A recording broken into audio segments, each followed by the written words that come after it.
Hey, what's going on, guys, and welcome back to another episode. Today we're going to be taking an early look at the Air Jordan 11 Gratitude.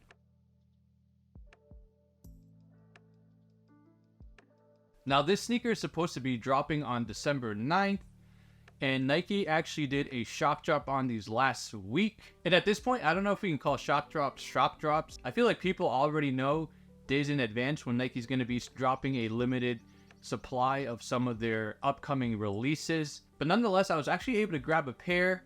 It wasn't actually that hard. Usually Sneakers app tends to freeze up, lag, give you card errors when you're trying to check out. But luckily I was able to just hit submit entry, add my size, and then I was basically waiting in line for a while, almost about an hour before I actually got the confirmation that the order went through. So the Air Jordan 11 Gratitude basically is the Air Jordan 11 DMP Defining Moments package, which released back in 2006 alongside a pair of black and gold Jordan 6s. Probably one of the most highly coveted Jordan packs. I know a lot of people hold that pack in high regards as being one of the better packages that Nike has dropped. And there are a few differences on this shoe versus that shoe, which we'll get into a minute here. But I'm still not sure why Jordan decided to go with the Gratitude title versus just calling it the DMP. Maybe because of some of the few differences they added, but still nonetheless pretty much the DMP Jordan 11 in my opinion. And like I said, these do release December 9th. Again, it's part of Jordan's yearly Jordan 11 drop. These last couple of years, they have been dropping several Jordan 11s throughout the last couple of months of the year. They did the Neapolitan release not too long ago, and this is the second pair, the last pair for 2023. But enough talk about release info. Let's get into the shoe. So starting off with the outsole here, you got your nice milky outsole, nice clear outsole here with your hits of black on the herringbone traction. And then you can see the visible carbon fiber shank plate towards the center of the shoe as well. You got your standard Air Jordan 11 foam midsole here. And then again, you can see more hits of that milky outsole, which I absolutely love. The previous Air Jordan 11 Conqueror had more of like that bluish tint, which I'm not mad at. I believe it's closer to the OG that had the original blue tint versus this one here is more of a milky outsole. As we move on to the upper here, we got this nice black patent leather. One of the signature aspects of the Air Jordan 11 is that patent leather on the upper. And as you guys know, I think starting 5 or 6 years ago, Jordan Brand actually decided to switch it up and go truer to the OG with a thicker patent leather cut. A lot of previous Air Jordan 11s prior to the newly released Space Jams, I believe, a few years ago, had a thinner patent leather cut. It was more closer to the midsole, whereas these newer pairs have a little bit more of a rise to them, a little bit thicker cut, which to me looks absolutely better. Again, closer to the OG models. And a win in my opinion, because obviously Jordan Brand is trying to get as close as possible to their OG models that they originally released. One of the differences from this pair versus the original 11 DMP is that the upper of this sneaker is made up of mostly a nice tumbled leather. You see it here near the eye stays and then on the tongue as well. It's this nice white tumbled leather, soft to the touch, real good quality in my opinion. The original DMP had a mesh material similar to a lot of the Air Jordan 11s that you see, where most of them do have that mesh material. This pair is a nice tumbled leather. As we move on to the back heel here, we have more white leather, but this one is more of a smoother texture. It's not a tumbled leather like you see on the other panels. This is just a nice smooth white leather. You got your golden Jumpman logo here, embroidered, which is real nice. I think it would be cool if they made it like a metal piece versus this little plasticky piece, I believe it is. It would have just given it more of a premium feel, but that's just my opinion. We move on back to the heel tab here.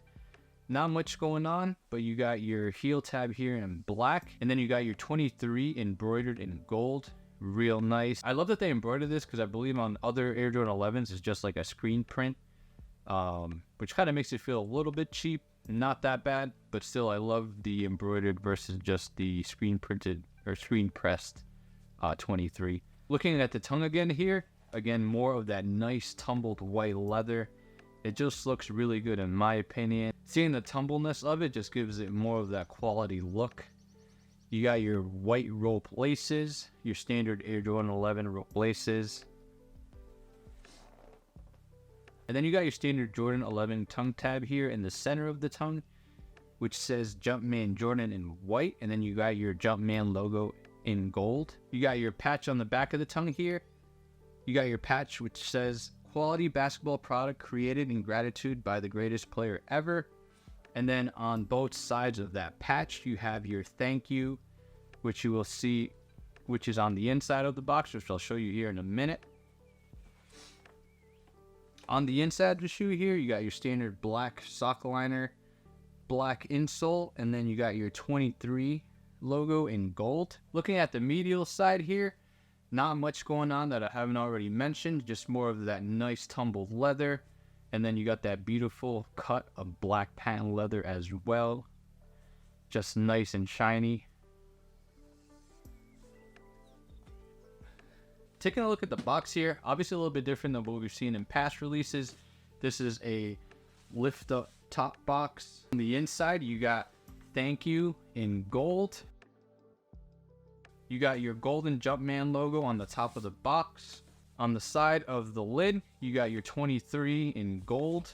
As you lift up the lid, you got this nice golden Jumpman on the inner box. And these do not come with the plastic shoe inserts like previous pairs have. I wish Jordan Brand still did that. To me, that just made the overall packaging and the overall shoe that much cooler. I loved when they first did it with the Space Jam Jordans and back in 2009, which I was actually able to grab back then. No longer have that pair. It would probably be too small anyways. But the overall packaging of those Jordan 11s after the Space Jam as well, with the slide out box, the plastic inserts, just made the overall release exciting and much more cooler in my opinion. But Jordan Brand tends to switch things up, so it is what it is. Not gonna be mad about it. But to me, guys, this is just an overall clean looking shoe. Definitely excited to have this pair. Not really sure when I'm going to be breaking these out because I still have the Concord 11s that I released a few years ago. And basically it's the same shoe, obviously with a few material switches and some hits of gold on this pair, but nonetheless pretty much an identical sneaker. But to me, this is just, like I said, an overall clean shoe. If you weren't able to grab the DMP package when it released back in 2006, this is definitely a pair that I know a lot of people are wanting. I'm definitely excited to see what Jordan 11 drops next year. I would hope and I want the Space Jam 11s to come back out.